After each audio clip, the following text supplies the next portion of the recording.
I'm Jenny Stamp, Associate Director of Public Engagement and Science Learning at the Bell. I'd like to begin tonight by acknowledging that the Bell Museum sits on the traditional lands of the Dakota people. This land, from which I join you tonight, was reserved to the Dakota in the 1851 Treaty of Traverse des Sioux, and it remains sacred to them today. I would also like to acknowledge the Anishinaabe or Ojibwe people, indigenous keepers of lands to the north. Dakota and Ojibwe knowledge systems are crucial ways of knowing this place now called Minnesota. At the Bell Museum, we honor that knowledge and the values embedded in it, and we support the knowledge keepers who protect it. Local and embedded knowledges are crucial to our discussion tonight. We bring you this panel in support of a new exhibition we've just opened at the Bell Museum. The exhibit comes from the Humanities Action Lab, an international coalition of students, educators, and community leaders that produces projects on urgent social issues, including now environmental justice. As part of this coalition, students and faculty at the University of Minnesota have worked with activists and organizations in the Twin Cities and beyond to understand what environmental justice looks like here. The exhibition focuses on storytelling and local experience, focusing on the communities that bear the greatest impact from environmental degradation, but also contribute the least to it. Stories deal with redevelopment at the Upper Harbor Terminal in Minneapolis and at the Ford plant in St. Paul, with urban farming in the East Phillips neighborhood, disaster recovery in North Minneapolis, and with the rights of wild rice, which will be the topic of an upcoming panel in April. The exhibit also includes some content in Spanish in addition to English. You can visit the exhibition to see it and everything else we have to offer on site. We'd love to see you there. I know we have students, faculty, and staff here tonight from the University of Minnesota, from Humanities Action Lab, and from other institutions who've contributed to this exhibit. So I want to say hi to all of you, and I want to congratulate you on the opening of the show, and thank you all for sharing your work with us. For our audience tonight, I have a couple of housekeeping notes for you before we get started. First, we'll be using the Q&A feature in Zoom for your questions to panelists. Please post your questions and comments there during the discussion, and we'll hold some time at the end to respond to them. Our backstage team will monitor the Q&A and we'll get your questions to the panelists. Also, as you may have noticed, we're live captioning our program this evening. If you don't want to see captions, you can hide them by clicking the Live CC button at the bottom of your screen. So to begin, our moderator tonight is Michelle Garvey. She is Program Director for Environmental Justice at HECUA, the Higher Education Consortium for Urban Affairs. She's an interdisciplinary scholar activist specializing in the history, theory, and practice of environmental justice. In her teaching, she develops community-engaged projects that channel student scholarship into the environmental justice movement. Michelle holds a PhD in feminist studies from the University of Minnesota, where she serves as a teaching specialist in sustainability studies, facilitating the popular course Environmental Justice. Tonight, she's invited a number of community partners to join her in conversation. We're so glad to have you here tonight, Michelle, and I'll hand it over to you to introduce the rest of our guests and get the discussion started. Okay, thanks, Jenny. Hello, everybody. Thank you for being here. I have the great honor of introducing our four panelists tonight. They have been leading vital charges for environmental justice in the Twin Cities and beyond. And I'm so grateful to be in community with each one of them. I want to honor the leadership and the other mothering that these four changemakers enact for our communities in Minneapolis by highlighting some of the labor each panelist has performed in the environmental justice movement. So I'll begin with Cassandra Holmes. She is a community health worker. She oversees the Little Earth of United Tribes Urban Farm Youth Program. She served on the Minneapolis South Green Zones Task Force and is a board member on East Phillips Neighborhood Institute. Next, we have Catherine Fleming, who served on the City of Minneapolis Green Zone Task Force, as well as the Environmental Justice Coordinating Council. She's an advocate for affordable housing with MICA and also the Eco Harbor co-creation team. And she also works with the Calvary group for Project Sweetie Pie. Next, we have Roxxanne O'Brien, who has also served on the Green Zones Task Force and the Environmental Justice Coordinating Council, as well as the Minneapolis Environmental Advisory Commission. She was a key organizer in ousting Northern Metals from Minneapolis North and is now co-leading community members for environmental justice. And then finally, we have José Luis Villaseñor, a single father of 3 amazing boys, a son of Mexican immigrants that's worked on environmental justice and the Jardín Urbano movement within South Minneapolis. He's also served on the Southside Green Zone Task Force and is a founding member of the Southside Bike Club and Tamales y Bicicletas. Welcome to all of you and thank you for being here. Before we get started in our discussion, I've been asked by the Bell Museum organizers for this panel to clarify for our wider Bell Museum community what environmental justice is. So maybe that's a role I can serve as an educator. In an environmental justice classroom, I often begin by distinguishing environmental justice from environmentalism, because a lot of students are familiar with environmentalism, but less familiar with environmental justice. So this is one way that sometimes we begin explaining it. If what tends to motivate environmentalists to take action is often the well-being of wilderness, a wilderness set aside, usually far from an urban center, what often motivates environmental justice advocates are the immediate stakes of health and home. That's why we commonly say the environment is home, where we live, work, and play. And if that's the case, if environment as an idea isn't wed strictly to wilderness, that means environment can also include the working Mississippi River or the HERC incinerator downtown, or agricultural lands, right? So when environment is home, it opens up several more possibilities to follow how power travels and to understand the interdependencies of the human and the more than human world, as well as our coalitional potential. These ideas and perspectives have come from first-person experiences of environmental oppression. When environments are threatened, human cultures are often threatened too. And not every human culture, but usually cultures made politically and economically vulnerable by white supremacy, colonialism, and capitalism.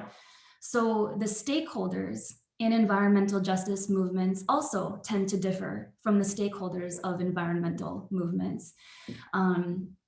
Whereas today's enviro orgs, say the Sierra Club or the Natural Resources Defense Council or the Audubon Society, are mostly populated by white middle-class constituents, and they're mostly led by men. Environmental justice orgs tend to be led and populated by working class people of color, usually women. So what is environmental justice? Usually it's described as the equitable distribution of environmental harms and benefits, where an environmental harm could be toxic emissions from a neighboring factory, or it could be an oil pipeline leak, or it could be a development decision that's made without the consent of the neighborhood where a development is occurring. And an environmental benefit could be clean drinking water.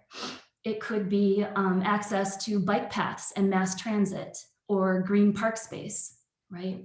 So environmental justice at its most basic and reformist level works to ensure that those benefits and drawbacks are distributed evenly across all races, classes, genders, nations, etc. We like to say we're all downstream, but some are more downstream than others, right? Risk, vulnerability are inequitably distributed. But I also want to mention or note that environmental justice also works for transformational systemic change. As underlying power structures like our legal system or our political processes or our economic models are challenged and supplanted. In other words, some environmental justice movements work to ensure that harms aren't just evenly distributed across geographies and demographics, but rather that environmental harms aren't generated in the first place. So if a pipeline, let's say, is scheduled to blaze through treaty land, like Line 3 is right now, some of us might work to ensure that not only that line isn't merely rerouted to another community, but that instead we are keeping fossil fuels in the ground where they belong, and we're turning our collective attention toward resourcing renewable, just, clean energy that creates long-term jobs and prevents emissions from harming the planet in the first place. So as an EJ educator, I could wax on for hours about definitions and histories and theory and all of that, but I have to say that the best way to appreciate the distinctiveness and the importance and the potential of the environmental justice movement is by engaging directly with folks on the front lines of injustice, because they have the most clear-sighted vision and experiences and the most innovative pathways forward. So without further ado, let's turn our attention to some of those frontline leaders today, Cassie, Catherine, Roxanne, and Jose Luis. Because our theme for tonight is bridging past, present, and future, I'm going to try to ask a few questions that gesture toward the histories that led us to this moment, what the landscape looks like now, and where we should be headed in the future to create environmental justice, okay? So let's get started. Here's the first question. Can you all situate us in your landscape? When you look at your neighborhood, who and what do you see? How did it become the place that it is today? And can you bring some context to the neighborhood by naming a historical influence, any historical influence on today's landscape? So let me ask Catherine, are you up for fielding this question first? No. I can move Thank on. you. No, thank you. Thank you so much, Michelle. And thank you all to having such a diverse group of folks on this panel. I'm honored to be with all of you. When we're talking about my neighborhood, I live in North Minneapolis by choice, and I've lived there for the last 15 years. When I first moved to Minneapolis, I came here for a job and kind of stuck around, so to speak. In the neighborhood where I live now, there have been a number of changes.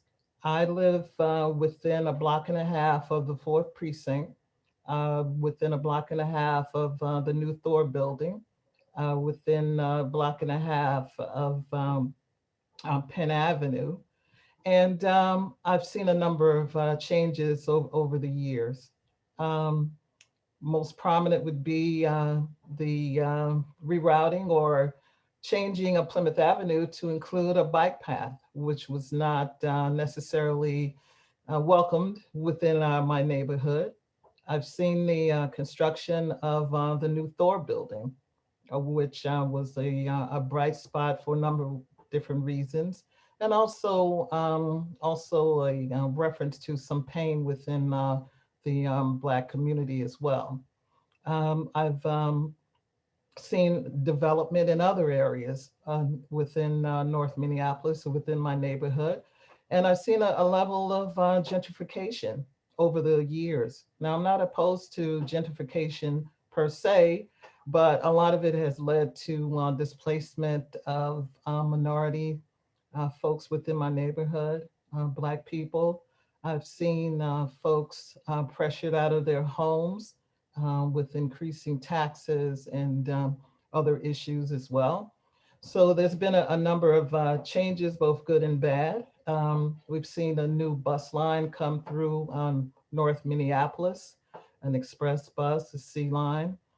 We've seen other areas where there's positive development.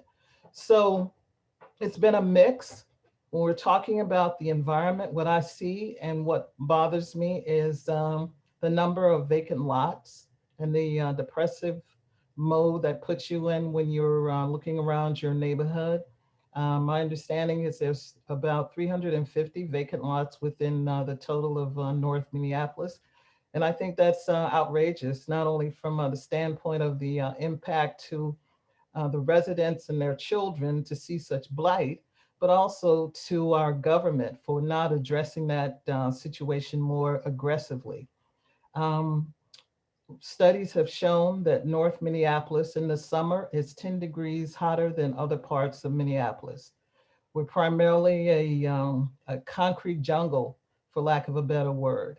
And the impact that it has on residents, their livelihood, their mood, their perspective has an impact on residents from a physical, physiological, from an environmental perspective. So we've got a number of challenges from the environment. We're caught between major highways. There's cars coming at us from all directions. We're cut off from the rest of society, so to speak.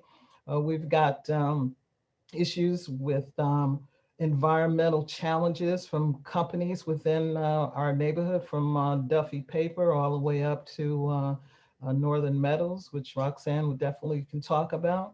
So we've got over, if you look at the MCPA website on any given day, within my neighborhood, there are at least 300 environmental sites that need to be addressed. So clearly there are challenges, but there's hope. We have activists, we have people on our side, we have people within our neighborhood, and we have politicians as well. We have organizations and corporations who are moving in a positive direction. So there's hope, there's activity. The unfortunate death of George Floyd has led Minneapolis to be the center of the universe for our perspective. So the world is watching. This is a monumental opportunity for us to do something amazing. We should not lose sight of that opportunity, and we should not let others lose sight of it as well. So moving forward, this is our moment and we need to seize it. Thanks, Catherine. Let's pass the mic to Roxxanne because you gave a pretty good segue, I think, to some of the issues Roxanne's been working on. I see there's a question in there about gentrification. Should I answer that now or? Sure, thank you. I mean, the word gentry, I believe is like the rich royalty of white people. I'm not sure exactly. I had looked it up myself one time just to kind of figure out what gentrification was myself, since there was such a confusion around whether or not gentrification was a negative or a positive thing. For me, gentrification is a very negative thing. And so I'll tie it into the historical context I was going to bring up. So gentrification, if you look at it and what it does, it's like history repeating itself from colonialization. So you have a group of people who have so-called resources and capital that they bring, and then there's also like this mind state of like, we have more to offer an area, and that because of that, it is okay to move into a community and displace people. So for example, Minneapolis became one of the richest cities in the nation, not because they were smarter than indigenous people or that they knew how to take care of the area better than indigenous people, but just because they felt entitled and because they wanted what they wanted. They wanted land, they wanted, you know, a new opportunity for them to raise their families and to build a community. And a lot of communities and villages depend on water to build, you know, villages around their water. But there were people already here who have put in a lot of capital, a lot of spiritual capital, a lot of social capital, a lot of emotional capital. There, you know, there's not just one form of capital out here. But sometimes I think people forget that money is not really useful. It's only useful because we claim it to be and we give it power.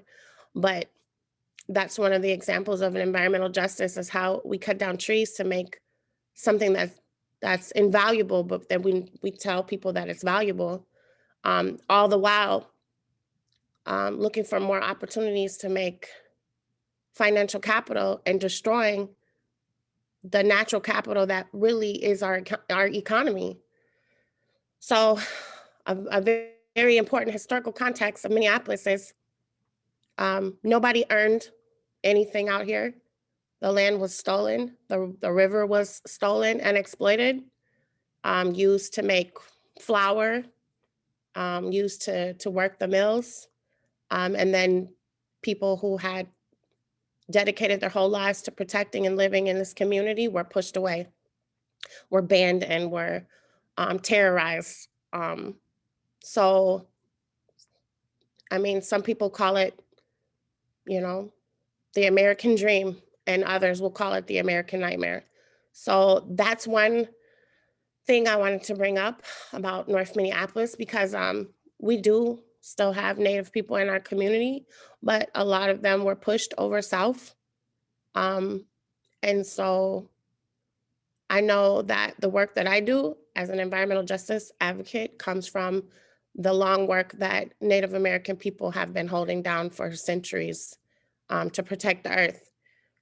So I am working to follow in their footsteps and giving respect to human beings who have, you know, also Black people who have kind of came here by, you know, we came here by default. We didn't all come here by default, but a lot of Black people are descendants of slaves, and a lot of Black people even before that were explorers.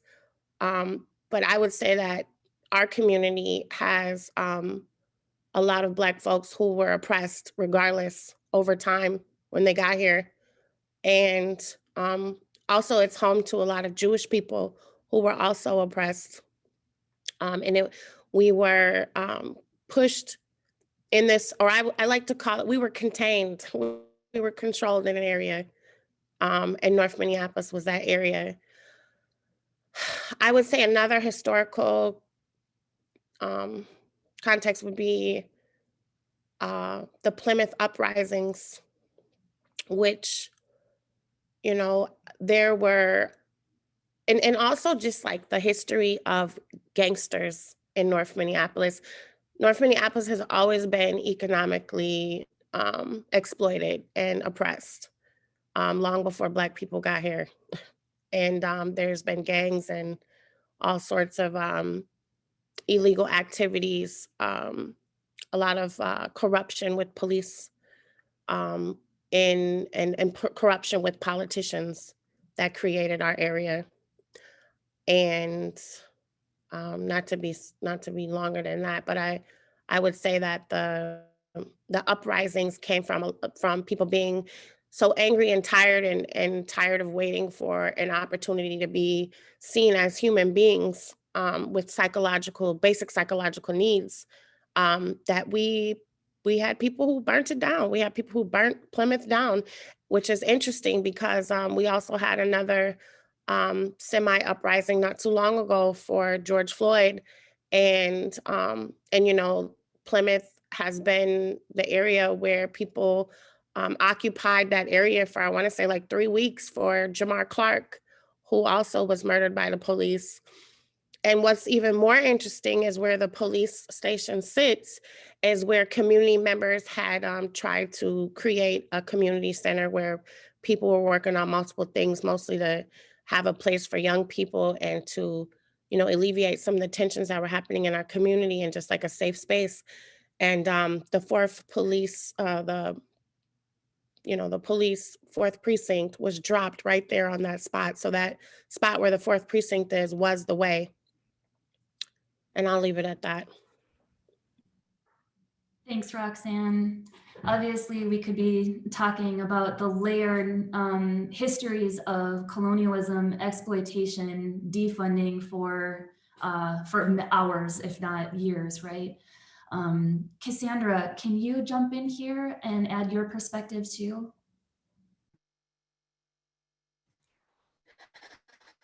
First of all, I want to say thank you, Miigwech, for having me here and for your words. That was really powerful for all three of you. And I know Jose Luis is going to add in some of that knowledge too. First of all, I'm going to say Buju, Niwen Makwai Kwe. My Anishinaabe name is Four Bears Woman. I'm from the Bear Clan.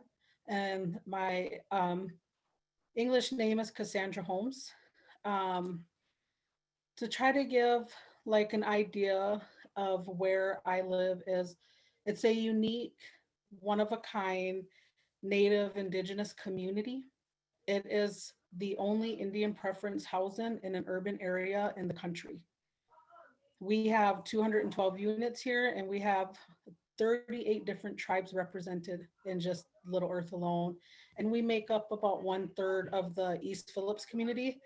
So just that unique living area, we are situated in the East Phillips, where we're like one of the most diverse communities here. So we just have so many people in this community, and it's a really beautiful place. It has it just has so many beautiful things to it, and a lot of ugly things too. So I'll get to those ones after. I want to focus on the beauty right now. But this is what it is today because of the community members, because a lot of the sacrifices they've made in their life to try to make this community a better place for all of us, right? I mean, our ancestors, they fought for us. They did whatever they had to do to make sure that they showed their love. We didn't exist yet, but they knew they loved us and they knew where we were going to exist. So they did what they could to create a space for us. And that's what some of our community members are still doing. They speak up. Some of the landscapes, well, just Little Earth alone, Little Earth of United Tribes is like a landscape that came out from a lot of people speaking up and sacrificing and being able to have the space once Native peoples were relocated into cities. And Minneapolis was one of those places, and right here in South Minneapolis in the East Phillips on Franklin Avenue, which used to be known as Skid Row. And that was not a positive place. A lot of bars, a lot of liquor stores and stuff like that, a lot of things happening. But right now today it's known as the Cultural Corridor. So there's a lot of things that have moved in a positive direction because of community members. We also have the East Phillips Park building, and that building was actually designed and paid for by community members. So there's just so many positive things here. And And then you think about this beautiful place with all these different people that are existing together, right? We have a lot of people that, you know, we don't speak each languages, and it has been tried to be used against us to create division. But this community has stepped over that and come together for stuff like the building, and, you know, fighting for supporting each other in our endeavors, right, to try to change this community. So you have all this beautiful space, these beautiful people, and then we're situated right on the outside is the Smith Foundry, the bituminous roadways, the roof depot site, which creates all this, you know, all these different types of pollution for us. And we're also situated in what was known as the arsenic triangle, really close by the arsenic triangle. Like our yards had to all be dug up because it had so much arsenic in it. And so we also are like right by, you know, in between like freeways, like main freeways, like 94, Hiawatha, are the 55, just a bunch of like things that separate us. We're like right in this prime spot where downtown is about 5 minutes away, and Mall of America is just a quick bus ride away, or one shot down the freeway. So yeah, that's all I have to say right now. But I just wanted to just kind of give an idea like of the community I live in and what surrounds us. And thank you, Miigwech. Thanks, Cassandra. I'll pass the mic to you, Jose Luis. Yeah, thank you, everyone. Thanks for having me, Jose Luis Villaseñor. You know, I've lived not that long in East Phillips, only about 22 years, maybe 23 years now. I remember, some of you may remember this too, that, you know, there was a Mexican restaurant called Mad Mexican, where the YW is now on Lake Street. Remember when I first got here, there was also the Pizza Shack there off Lake Street.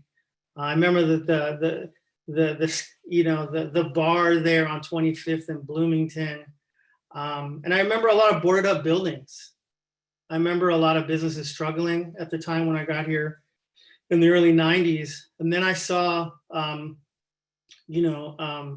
a large flux of Latino, Mexicano folks from Latin America coming to the South Side and lifting it up through the churches, through activism, through immigrant rights, and investment and reinvestment in a similar way that we've seen the investment on the corridor on Franklin, also on Lake Street. But, you know, right now, when I make a glance of my neighborhood, I live on 18th Avenue. And I see, recently I've seen folks just be resilient, like always. I've seen neighbors and family members work to lift each other up, to make the neighborhood stronger, safer, more sustainable, and be willing to learn and unlearn and humanize each other. I feel like I've seen that. Not only each other as neighbors, but those self-medicating due to historical trauma on our block, in our neighborhood, and those pushed by disinvestment into underground economies, a little bit of Roxxanne talked about earlier, to survive just capitalism. You know, I also see folks enhancing each other's abilities, talents, and commitment to community. So there's a lot of things I see. I really like the question in regards to what do you see? And I see beauty. I see weeds and flowers growing through cracks of concrete. Thank you, that's beautiful. Maybe we can transition to a present day kind of question. Two of the student story maps that found the Bell Museum's Climates of Inequality exhibit detail struggles around the Upper Harbor Terminal in North Minneapolis and the Roof Depot in South Minneapolis. Both of those sites occur in north and south green zones. So these are areas of the city that the city has said it would target for equitable environmental and economic development. I wonder if next we can talk about, or whether you can describe what is at stake in those two locations, and also how each one of us here in the audience today and beyond can plug in to ensure that the Upper Harbor Terminal and the Roof Depot are equitably developed. So maybe Jose Luis, we can start with you for this question. No, thank you. You know, I'm going back to this theme of seeing, and I see in both the two corners of our segregated city, you know, something that everyone's been touching on already, a historical construction of white supremacy policy. You know, that lead us to, from the murder of 38 Indigenous brothers, racial covenants, redlining, that continue to negatively impact and lead to disinvestment, disfranchisement, disproportionate exposure to pollution on Brown and Black Indigenous communities that continue to affect us, affect our health, affect our wealth and our security today. What I also see, too within these two struggles is that community-led of color organizations willing to challenge the old school environmental justice, white heterosexual male dominant narrative and work tirelessly to tie in environmental justice struggles into the everyday struggles that Brown and Black Indigenous folks are experiencing today. And willing to do that hard work and meet with La Señora on Lake Street, waiting for the 21 to get through her third job and ask her that hard question. How does Upper Harbor or Roof Depot affect your life? And listen to the real question, the real answer. It says, I'm more afraid of being able to pay my rent, make sure my kids get to school, and the fact that I don't want to bring COVID back to my home. And so I've seen the environmental justice movement trying to correlate and tie those other struggles within the struggle of environmental justice, whether it's happening in North Minneapolis or South Minneapolis.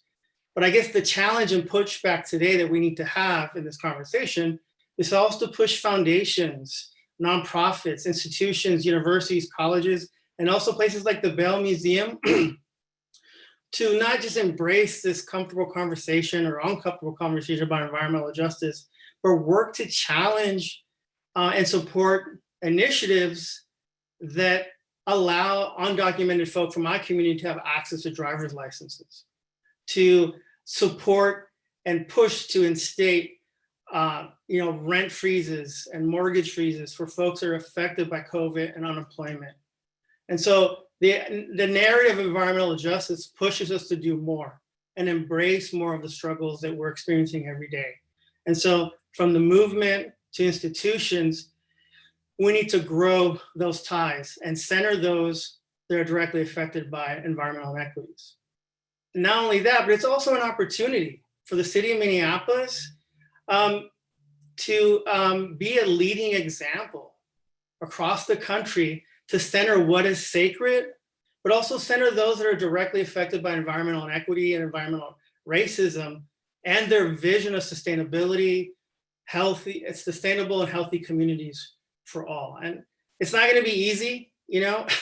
I'm a father of 3 kids, trying to raise 3 anti-authoritarian sons, knowing that the battle is gonna be left on them and our neighbors' children, because this fight or battle for justice hasn't started with us, nor will it end with us.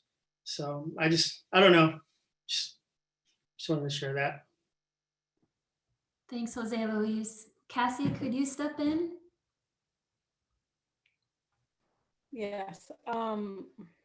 What's at stake for us is our lives, our children's lives, our elders' lives. I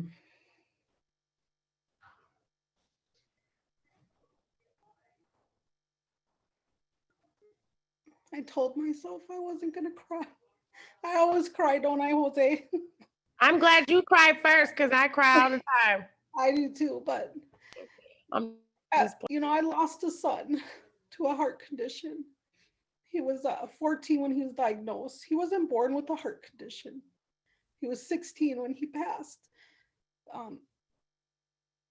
And then when he passed, my eyes opened up.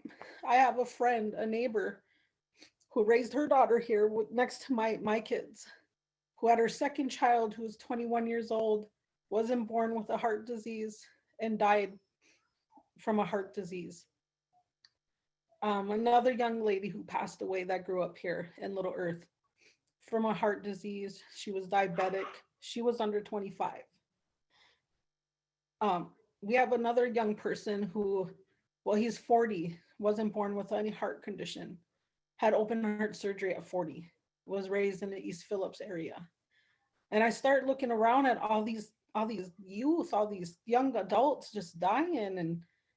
And we had another young lady pass away from an asthma attack at the Wall of Forgotten Natives. And that's what's at stake, is our lives. I mean, it's sad that we have to sit here and have this conversation. And I always tell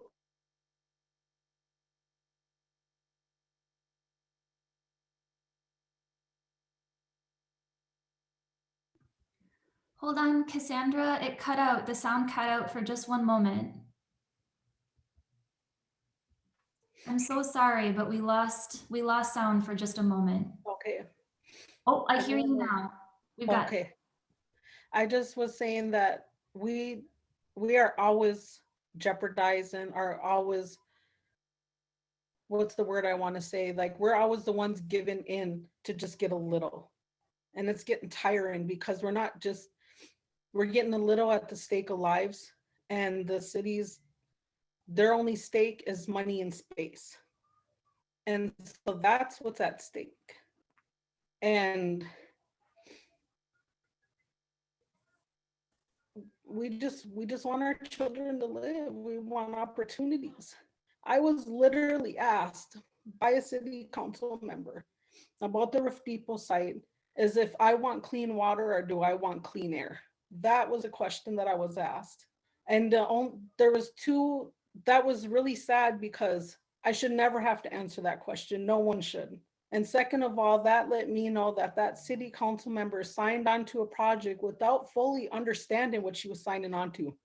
Because what the city's bringing at the Roof Depot site, their plans, is not going to change our water. It's not going to make it better, but it will make our air 1,000 times worse than what it already is. And we are already at the max of pollution that we can handle.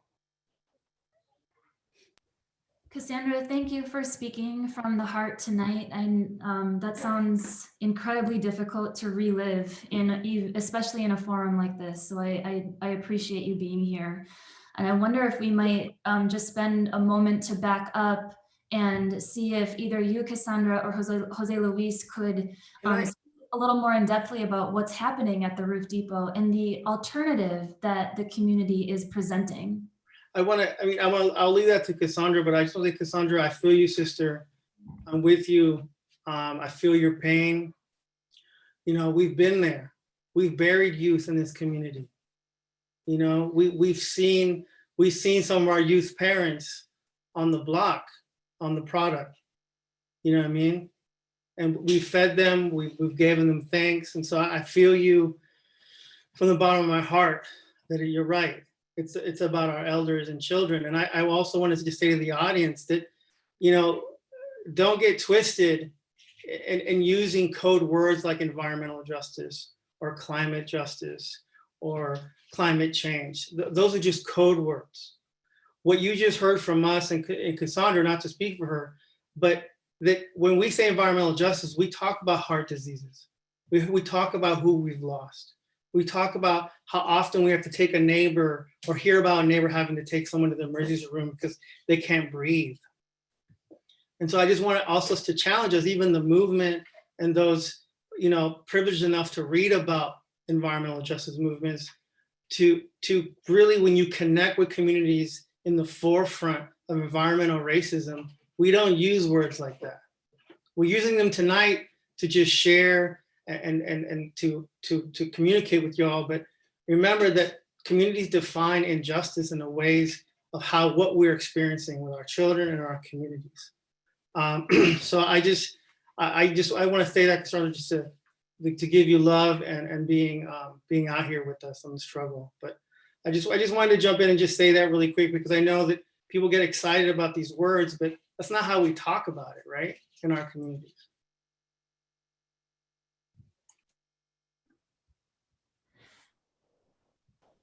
I didn't know if you wanted me to say anything else. I wasn't sure if I was freezing or something. So far, your video and sound is good quality. I'm wondering if you can present the East Phillips Urban Indoor Farm alternative to what the city is proposing as a replacement water yard at the Roof Depot, so we can let in the Bell Museum audience about this site of struggle. So one thing I do want to mention is that there's a map that Karen Clark, our former state representative for the community, she has this map, right? So it shows the counties, and East Phillips on there, and so is Northside, a part of Northside. So she does this flip chart, and there's asthma, stroke, heart condition, and in that East Phillips part and a part over Northside, they're the most environments, the most communities that are touched. Like you flip it and there's like maybe spots here and there throughout the county, but in those areas you can't even see the lines of the community anymore, because it's so, those two areas, north and south side where the green zones are, they are just full of everything that bad that can happen, and that's where it hits. So then you have we have over 1,000 cars that travel daily in our neighborhood, trucks, so and that's just really, that's really sad. And then you think about all the stuff that the community goes through, with asthma, and it's a vicious cycle with asthma, because kids with asthma don't go to school as often because they have to take care of their asthma, and then it just has this vicious cycle of health and education. And then you have like Jose Luis was talking about, there's more to environmental justice than just when you think of like pollution and the water and stuff. You think about the humans, right? The people. And we have our people out here who are are using. We just had, we just had a young man who got killed just a half a block from my place. And I sat there and watched mothers walk up and ask officers, is that my kid laying there? So there's just, it's just awful. So the Roof Depot site, I think they're trying to change it to like a little bit here and there to make it look good. But all in all, it's just, for me, it's not good. They want to bring in more trucks, that run on diesel. They want to have something called the sandbox, where they will train employees to use diesel ran equipment. And they told us not to worry, because they're going to have a vent in the building that they're going to be training in. But that comes out to us, to our community. They want to use a lot of that space for storage, for like manhole covers, pipes, voting stuff. They want to build, last time I checked, it was still a 3-story parking ramp. But yet they're still saying that the jobs are for community members. So I don't understand, if it's for community and it's right on, where buses run and where the light rail runs, why they have to build this parking lot for 300 plus employees. It's just, I know we have to exist with them. And you know what I mean? And I want it to, we want that space for the community. They already have a space, right? And they can centralize anywhere. So why would they do it in a community that's already suffering, one of the communities that are suffering the most in this county? And what the community wanted to bring was more green education, green jobs, housing for our unsheltered relatives, you know, just all. And now with all the stuff happening, you know, with a lot of the resources not here anymore after George Floyd's murder, a place for community members to try to get their business going again, you know, to support our local community members who have businesses. And I just want people to understand too, you know, is like on top of fighting for our basic right to breathe clean air, we are also struggling with losing our people to violence, you know, and losing a lot of our people to being killed by the police, you know. So we're just suffering on all these angles, you know, like José Luis was saying. You got people who are like, I need to feed my kids and I need to go work and I'm afraid of COVID, but at the same time you were like, are they going to come back? Do you know what I mean? So I'll end there.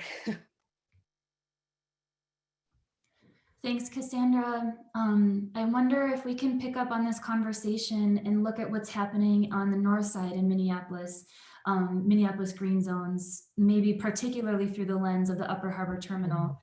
And I also just want to suggest, if you're interested in learning more about the alternative, environmentally and economically just vision that East Phillips has worked tirelessly on, check out the East Phillips Neighborhood Institute's website. You can also follow a lot of these efforts on social media. But Roxxanne, could I ask you to chime in here? Could you lend your insight about struggles around the Upper Harbor Terminal? And I know, Catherine, you have a lot of experience building the Eco Harbor vision as well.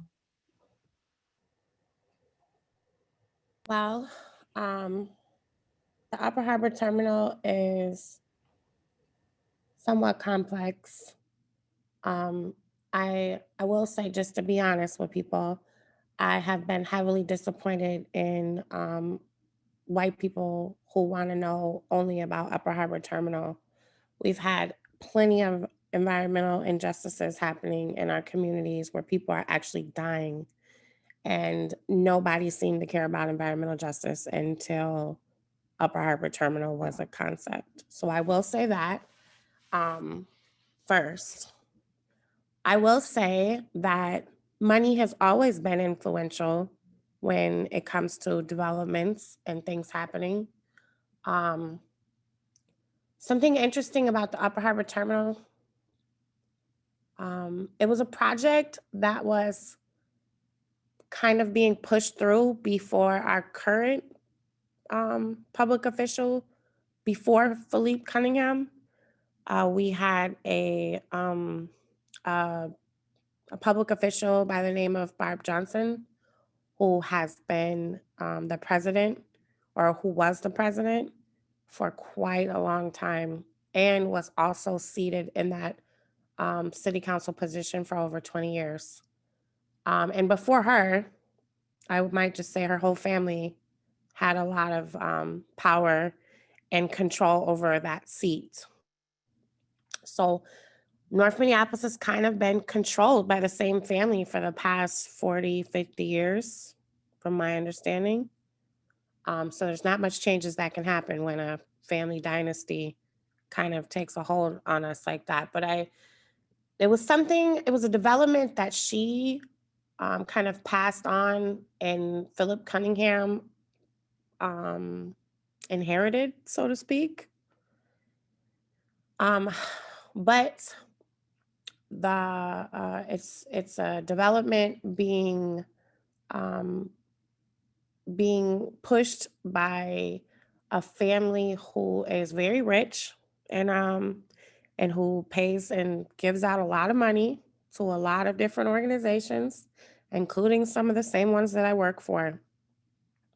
So it's kind of hard when you've got millionaires and billionaires who just kind of throw their money everywhere.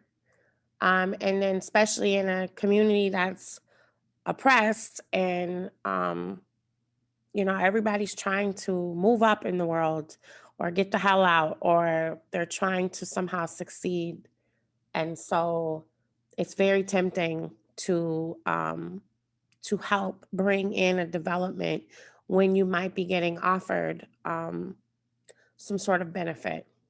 So we've got, I know Dana from First Avenue. She is the owner of First Avenue, and she wants to, her dream is to build a concert venue, an outdoor 10,000 seat stadium. And Brandon from United Properties, he works for the Pollad family. I think United Properties is a real estate company with the Pollad family. And some of you may or may not know the Pollad family owns the twins.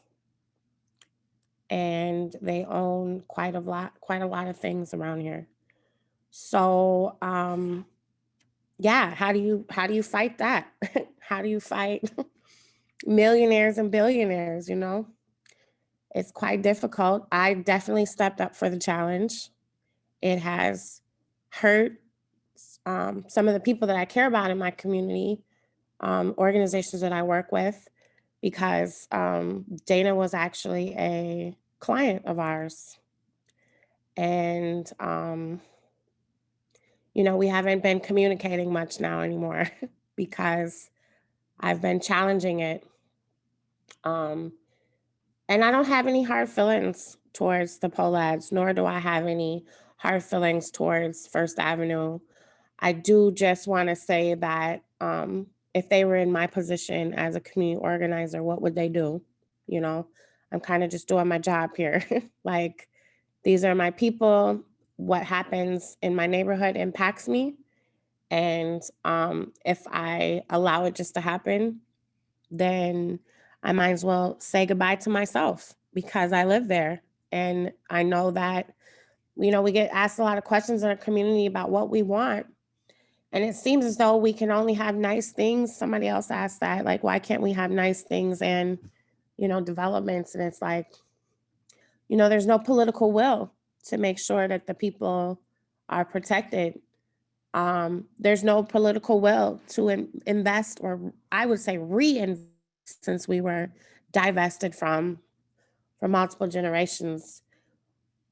I don't think that there's anything wrong with investing in us before rich white people want to buy something over here. I get sad that it takes rich white people to want something in order to accommodate an area. It doesn't make sense to me. We're not the reasons why our community is underdeveloped or blighted. Our community is actually, we live in an industrial area. So naturally, living by the freeway, living by an industrial area, property taxes will be low. It's not just, the internal violence happening in our community. Long before that, we've had just issues with people wanting to invest in the community with Jewish people and with Black people and with, Indigenous people. Like, there's no will to want to give back, where it's due, or to, repair the harm, or give reparations. Reparations, that word seems to scare people. And it's like, why? In every other culture, people have been given some form of money to support them after they have been oppressed for so long and terrorized and, murdered. And that's what's happened to us. So it's like, why can't we get those types of supports? you know, a lot of people look at it as handouts, but nobody ever has a problem with the handouts that white people are given. When the freeways were built, you know, that's when white flight happened, and a lot of white people were able to move out to the suburbs and get all these hand-me-downs to support them, you know, getting loans for their houses. I forgot what the name of that bill was, but some people call it the, God, I can't remember right now, I'm sorry. Some people call it the GI Bill. It's actually called something else. But it was a bill for like veterans and people coming out of the war to be able to get like their GED and to be able to get homes and maybe some support with going back to school and stuff. So maybe 2 Black people got it. I don't know. It wasn't a lot. It might have been 1 or 2. And so again, you know, we have never been really invested in. And every time we talk about these things, we have a lot of people who come try to shut it down and, you know, claim things, ridiculous things like reverse racism. And it's ridiculous, you know, because there's no such thing. Racism, I think, you know, I don't even know what the question is no more, but I would strongly suggest that white people, not just teach your kids. There's an article called What White Children Need to Know. And I would highly suggest that not only white children need to know this, but the parents need to know this, the teachers need to know this, white politicians need to know this. In general, white communities need to know how to talk about race. Because for some reason, well, not for some reason, because white supremacy has a secret rule about being silent. It's this rule of like, don't talk about race. You might hear people, or you might have heard yourself say, I don't see color. And that's ridiculous. Stop saying that. It's offensive. You know, there's no such thing really as a non-racist. Technically, if you benefit from a system, you know, I know white people hate this when I say this, and I know it's gonna hurt you right in the white privilege. But, you know, there's no such thing. You're technically always racist if you're living in a system that is still, white people are still benefiting off of racism. So what you can be though is anti-racist, and you could go do the work.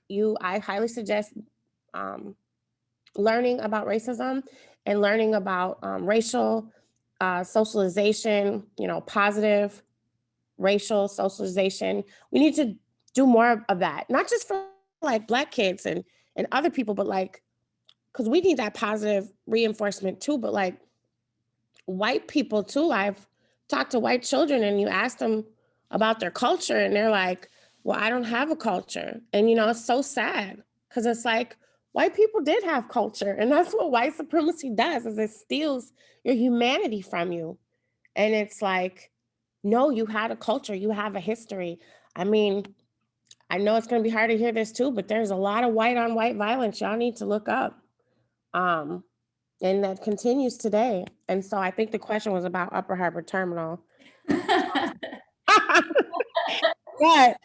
that's okay. Actually, I will just say Upper Harbor Terminal is complex. But historically, it's the same thing. People with money and resources coming over thinking they've got the best ideas and the best plans for our communities. And they get the power from our politicians to make these decisions without us even knowing anything about it until it's too late and the decisions are made. Mm-hmm. And so I know for me, a lot of people believe that, first of all, it's the last piece of undeveloped land on the Mississippi. So this is beyond Minneapolis. But the land should be given back to Native American people. And I know there's some Black people who disagree because, you know, that's where we live and that's where we're centered at. And I'm sure there's a way that we can come up with some cooperative principles on living together. I just think that it sets a precedent, you know, for what we need to do out here as far as repairing the harm. And we can't just keep giving away land to millionaires just because they got money. I think there was somebody who said something like, when there's no food to eat, when there's no water to drink, when there's no air to breathe, then you will know that you can't eat water, or I'm sorry, you can't eat money. Sorry, y'all, I messed all that up. Don't ask me to tell jokes either. I'm horrible. But yeah, I would just say Upper Harbor Terminal is complex. And if you want to help out with that, if you have any pull with politicians and the mayor or anything, demand a meeting with them. You get that meeting, contact me. Let's do it. Let's try to come together. White people, y'all have power. You have political power. You have social capital. You need to utilize that.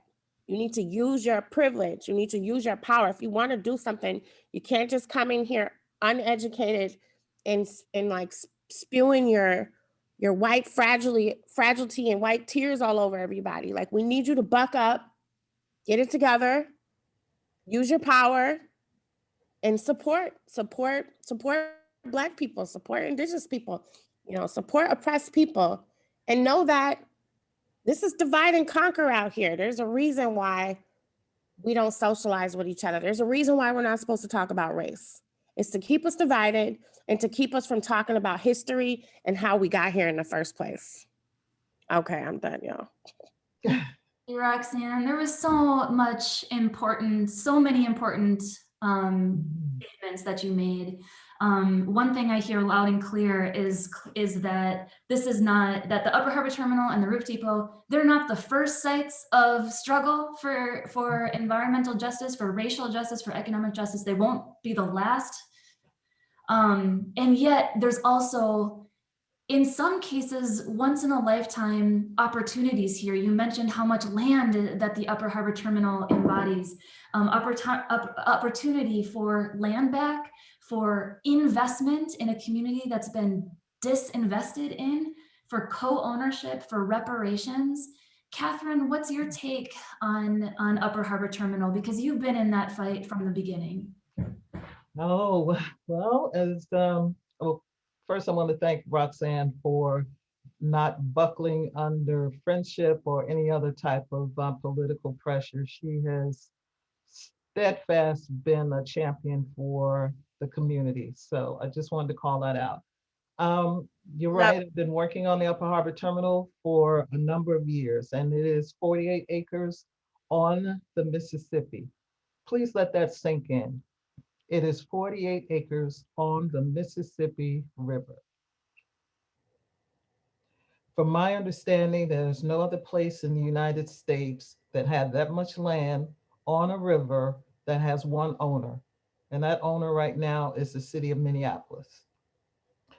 Lots of things have gone on with the Upper Harbor Terminal, lots of decisions made.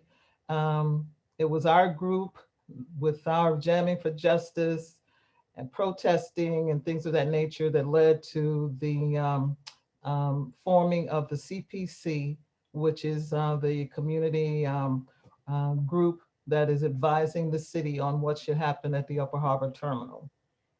These were handpicked people, had to be approved by the city of Minneapolis before they could sit on this panel. So having said that, one thing that Roxxanne did bring to bear is the fact that this is an opportunity for generational wealth for the people in the community. The city of Minneapolis has made some strides in what we're calling the opportunity for community ownership. And they've been floating ideas like community land trust and things of that nature. But if you know anything about me, my first name is Catherine. My middle name is in the details, and my last name is Fleming. So that devil is prominent in the details with this city of Minneapolis alleged community land trust. The city, in my opinion, is moving in the right direction. However, there's one big sticking point from which they will not move. They've put it in writing, they've said it, and that is they're going to have this music venue up there no matter who dies or what happens. We have mega issues, we, the community members, with this music venue from the standpoint of the noise and the parking and the waste and what it does to the surrounding neighborhood and the wildlife, et cetera, and the fact that they are treating the Mississippi River like a backdrop, not acknowledging her reverence, her importance, her magnitude in the community as well as the United States. There are multiple states who depend upon the Mississippi. This river and its tributaries go to the Gulf of Mexico. So let's not underestimate the significance and the power of the Mississippi River, which many have done. So having said that, the city is looking at community ownership, yet and still there's some more devils in the details. They still have United Properties as the primary developer, lead development organization, which in my mind, if you have a community land trust, that community land trust will decide who the developer is and how that land moves forward when you're talking about development. This is not to stick a pencil in the eye of Brandon Chapeau, who's tried to work with the community, even to the conundrum of his senior management at United Properties. However, he is still a developer, and I resonate with that because I'm also a developer, and I understand their position, and that is to make money and to move forward while kind of acknowledging the community and what their needs are. So there are issues from the political standpoint, there are issues from the development standpoint. There's issues with the park board, who are now somewhat under attack by the community for their role in this particular scenario. The park board was selected as a partner with the city of Minneapolis before the community had a chance to weigh in. I mean, I represent the park board for the Blue Line Coalition for the Botno Light Rail project. So I have no issues with the park board per se. However, they were selected by the city before the community could weigh in about whether or not they wanted them to be a particular partner in this particular project and to the significant position that they're in. So they've been allocated about half of those 48 acres for parkland, even though there's another park about a mile away. So in any event, this is what we have at the Upper Harbor Terminal. For folks who are interested, there's a lot of information on the website. The Upper Harbor Terminal, mpls.com, will give you all the information you need. The city has closed the public response portion of the Upper Harbor Terminal plan. So you would have to reach out to your elected official for comments or go through another avenue in order to make comments about the Upper Harbor Terminal. This is an opportunity for North Minneapolis. This is an opportunity for Minneapolis. This is an opportunity for Minnesota. This is an opportunity for the United States. This is an opportunity for the world because we will have visitors coming from all over. So this is an opportunity for minority community. This is an opportunity for the surrounding neighborhoods. This is an opportunity for the Mississippi River. So I don't want it to seem like I'm trying to exalt the importance of this project, but I'm exalting the importance of this project. In addition, I just want to say that when we talked, our community group talked to the average Joe and Jane on the street, we tried to make it relevant to them. And that is, how does this Upper Harbor Terminal impact you? And now we were able to say things like, well, how has the George Floyd murder impacted you? How has the insurrection at the White House, how does that impact you? Let's bring it home for you. This will impact policy. This will impact policing decisions. This will impact financial aspects. This will impact federal money. This will impact state money. This will impact county money. This will impact your paycheck, your minimum wage. All of these things impact you. So don't get it twisted that this is so far up in the stratosphere that it won't impact your day-to-day life. Do you have a child with asthma? Do you have breathing problems? All of those things will be an issue if we're talking about the Upper Harbor Terminal. We're talking about a music venue. We're talking about waste. We're talking about noise. We're talking about the impact to wildlife and the surrounding neighborhood. We're talking about the lack of parking. We're talking about the lack of transportation to that area. We're talking about the lack of jobs, the desire to bring in chains like Starbucks. No, we want community-based businesses in that location. So those are some of the details that the city has not been willing to talk about. They have done some movement. I want to give them a small amount of credit for that, a very, very, very small amount, the teeny bit, but they are moving in some direction when we're talking about a community land trust. But even in that scenario, they've excluded ownership of the music venue. So the best they wanted to offer was a percentage. We want it all. So we cannot have an exception where one person gets to own land and no one else does. It's either all or nothing. So if we want a community land trust, then the land will go into the land trust. That would be all of the land, not a partial, not an exception for Dana Frank. That's what we're advocating for. So that's our demand, that we move forward from a community-based perspective and work through those so-called devil within the details, which they are extremely prominent, as well as continue to reach out to the community in a more robust and authentic way, and get input, not just from one person. Don't just talk to Michelle and say, well, she represents the entire University of Minnesota, so that's all we need. We've talked to Michelle, so things are good here. Multiple people, multiple organizations, etc. And we need partnerships, we need co-sponsors, we need advocates from all areas, foundations, corporations, community organizations, churches, you name it. I'm sorry, go ahead.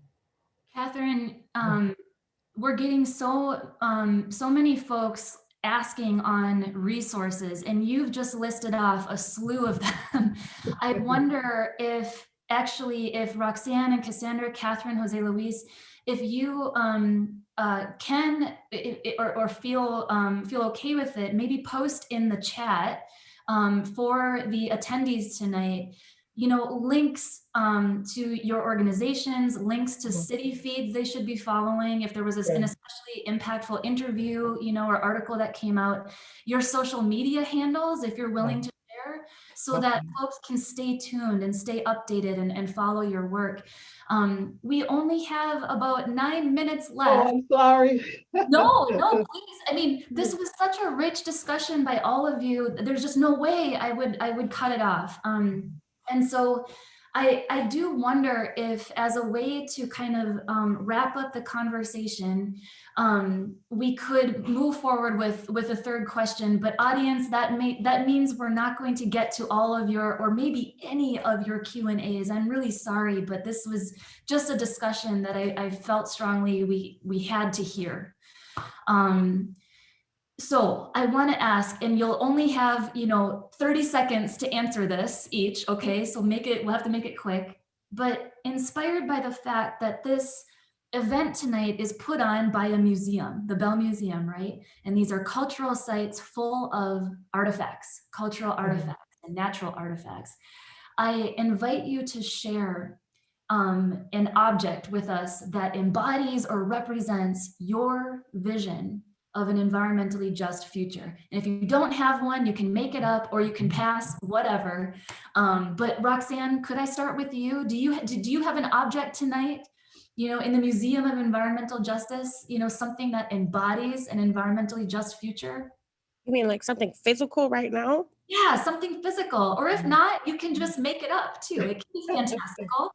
I can pass it to someone else too. I have to think technically it's not physical, but I would just say it's kind of invisible, but it's so powerful.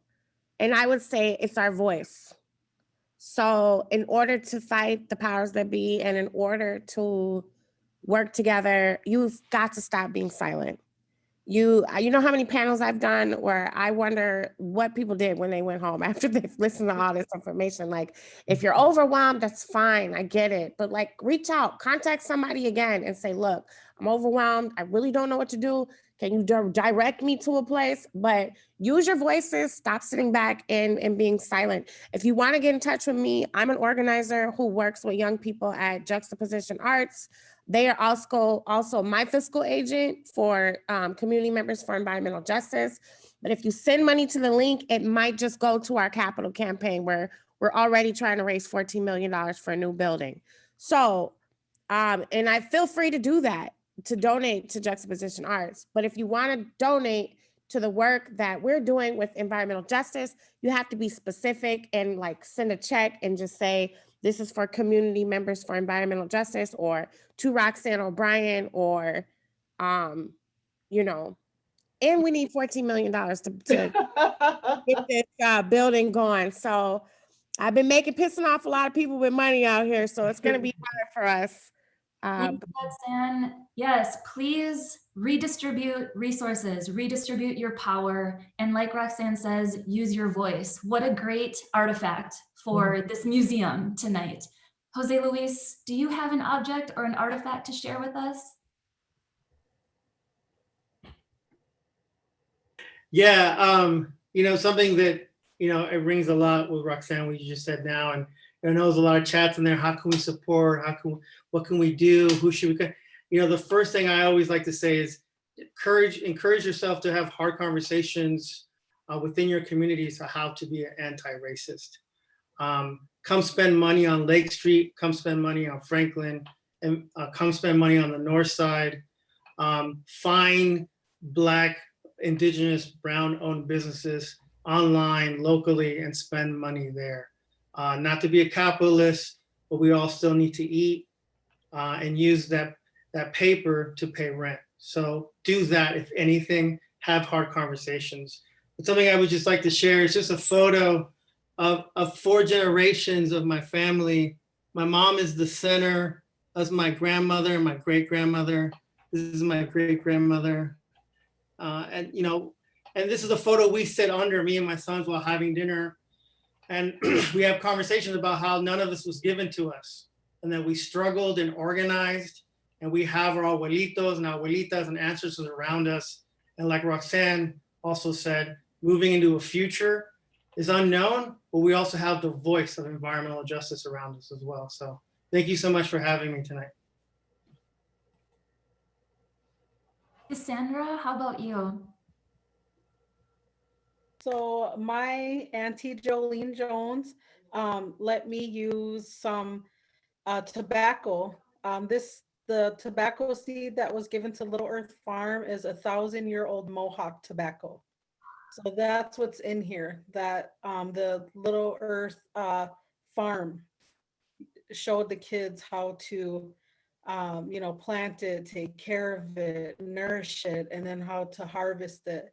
And what would go in here too is some red willow, you know, some red willow. That's our knick. That's our tobacco along with this. So I just want to say chi miigwech, everybody. Really appreciate everything. And thank you for allowing me to be in this space. Thank you, Cassandra. Catherine, can we end with you? You surely can. And I'm just going to highlight something Cassandra said earlier. And that is, if you can see the importance of water.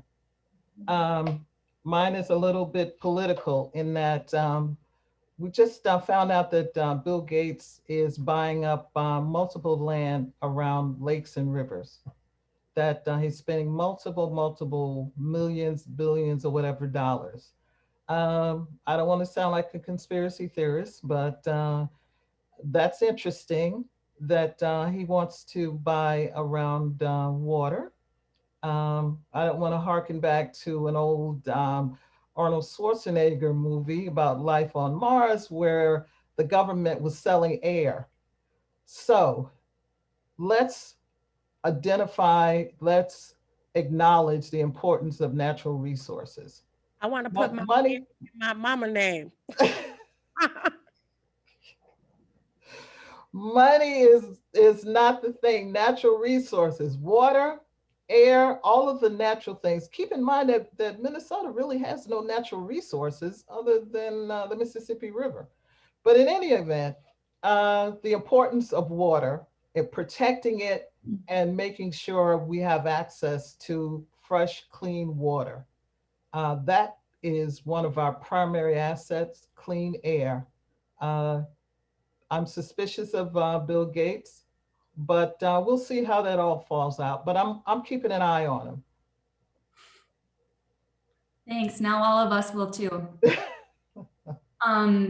Thank you, Cassandra, Catherine, Jose Luis, Roxanne. This has been a true honor for me, both personally and in my teaching world. So thank you for agreeing to do all of this with us. I suppose it's about time we should welcome Jenny back in for our closing. Yes. Yeah, and I'm just here to thank you all so much for everything you've shared with us this evening. There's so much interest from the audience. We've seen a lot in the Q&A.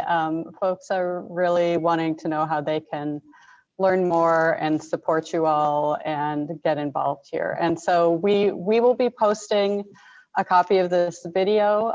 It will take us a few days to get the captioning sorted and get it posted, but we will have this on our website, and we will follow up with some resources, and we'll get that information to our audience. So I appreciate all of you so much. Michelle, thank you. Catherine, Cassie, Roxanne, Jose Luis, we appreciate this. And thank you to our audience for joining us tonight. This has been a really important conversation. Thanks for the opportunity, Jenny. And thanks to all of you panelists. Bye. Have a good one. Thank you. Good night, Thank everybody. you. Bye-bye. Good night, everybody. Go on.